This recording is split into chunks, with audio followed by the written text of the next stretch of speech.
बिस्मिल्लाहिर्रहमानिर्रहीम। अस्सलाम वालेकुम। उम्मीद है कि आप सब खैरियत से होंगे।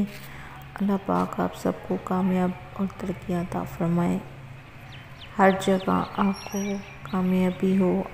अल्लाह आप पे रहम और करम फरमाए, आमीन सुम्मा आमीन। वजीफ़ा की तरफ चलते हैं, लेकिन उससे पहले मेरे चैनल को सब्सक्राइब कर दे, शेयर कर दे और बेल को ऑन लाजमी कीजिएगा, ताकि आपको मेरे आने वाली वीडियो पर वक्त मिल सके। और लाइक और शेयर लाजमी कीजिएगा, जज़ाकल्लाह। वजीफ़ा की तरफ चलते हैं। अर्रहमानु अर्रहमानु, जो सुबह की नमाज के बाद 298 बार पढ़ेगा, अल्लाह ताला इसे अपनी रहमत के हिसार में ले लेगा। और जो हर नमाज के बाद अर्रहमान और रहीम का 100 बार विर्द करेगा, अल्लाह ताला इससे गफलत, नसियान और दिल की सख्ती से दूर करेगा।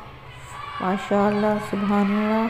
और जो या रहमान दुनिया वल आखिरती व या रहीमहुमा 41 बार 41 दिन तक पढ़ेगा, इसकी हर हाजत पूरी होगी। माशाअल्लाह, सुभानअल्लाह। चैनल को सब्सक्राइब लाजमी कीजिएगा, शेयर भी कीजिएगा। जज़ाकल्लाह। अल्लाह हाफ़िज़।